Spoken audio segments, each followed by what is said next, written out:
अगर मैं आपसे सवाल पूछूं कि इंडियन गवर्नमेंट द्वारा जारी किया गया ड्राइविंग लाइसेंस आप कौन सी कंट्री में इस्तेमाल कर सकते हैं तो आप लोग क्या जवाब देंगे? आप लोग कहेंगे कि कैसा सवाल है, ऑब्वियसली इंडिया में। लेकिन मैं आपकी जानकारी के लिए बता देता हूं कि इंडिया के अलावा आप इंडियन ड्राइविंग लाइसेंस को 21 अलग अलग कंट्रीज में इस्तेमाल कर सकते हैं। जी हां, आपने ठीक सुना, 21 कंट्रीज में। इस लिस्ट को ध्यान से देखिए।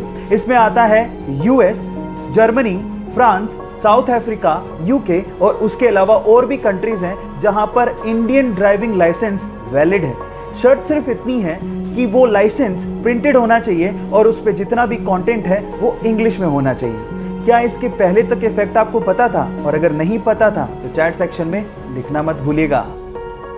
एक 11 फीट लंबी ग्रेट व्हाइट शार्क अचानक से हाई टाइड की वजह से यूएस के एक बीच पे फंस गई। जैसे ही लोगों ने उसे तड़पता देखा, उसे बचाने की मुहिम में लोग जुट गए। सबसे पहले तो लोग उस पे लगातार पानी डालते रहे ताकि वो जीवित रहे। इसके बाद उसको वापस समुद्र में पहुंचाने के लिए उन्होंने रेत का एक चैनल बनाया और उसके बाद उसे खींचते हुए समुद्र तक पहुंचा दिया। आप लोग याद रखिए गाइस कि ये धरती सिर्फ इंसानों की नहीं है, इन जीवों की भी है और उन्हें बचाने की मुहिम और ऐसा समन्वय हमें बनाए रखना पड़ेगा, तभी हमारा अस्तित्व बचा रह सकता है। आपका इसके बारे में क्या कहना है? चैट सेक्शन में लिखना मत भूलिएगा। हमारे साथ कई बार ऐसा होता है कि हम अपने मोबाइल का पासवर्ड तक भूल जाते हैं और कई बार मोबाइल को अनलॉक करते वक्त अगर कोई आपका पासवर्ड देख ले तो हमें पासवर्ड बदलना पड़ता है। अब इन दोनों प्रॉब्लम्स को दूर करने के लिए एक बंदे ने गजब का दिमाग लगाया।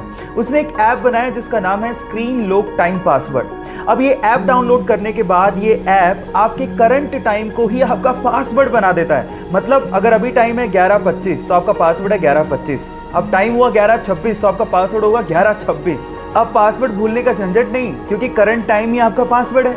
और दूसरा, अगर किसी ने आपको अनलॉक करते देख भी लिया तो अगले ही मिनट आपका पासवर्ड चेंज हो जाएगा। लेकिन आप किसी को बताइएगा मत कि आपने ये ऐप इंस्टॉल करके रखा है, नहीं तो आपका फोन कोई भी खोल लेगा। आपको ये फैक्ट जान के कैसा लगा? चैट सेक्शन में लिखना मत भूलिएगा। गाइस, आप लोगों ने लेजर लाइट तो देखी होगी। अब हमको ये पता है कि लाइट एकदम सीधी लाइन में ट्रेवल करती है, बेंड नहीं होती। लेकिन लेजर लाइट को आप पानी के साथ बेंड कर सकते हो और ये काम आप घर पे भी कर सकते हो। मैं आपको बताता हूं कैसे। आप एक काम करिए, एक ट्रांसपेरेंट प्लास्टिक का बोतल लीजिए और उसमें नीचे से थोड़ी ऊपर एक छेद कर दीजिए। अब उसमें पानी भरिए। जब आप पानी भरेंगे तो छेद से पानी बाहर निकलेगा। अब बोतल की दूसरी तरफ से उस पर लेजर लाइट डालिए तो आप देखेंगे कि पानी के साथ साथ लेजर लाइट भी बेंड हो रही है, जैसे कि आपको वीडियो में दिखाई दे रहा है। अब आप एक काम करिए, घर पे इस सिंपल से एक्सपेरिमेंट को करके देखिए और करने के बाद चैट सेक्शन में आके लिखिएगा कि आप इसमें सक्सेसफुल हुए कि नहीं। मिलते हैं अगली वीडियो में।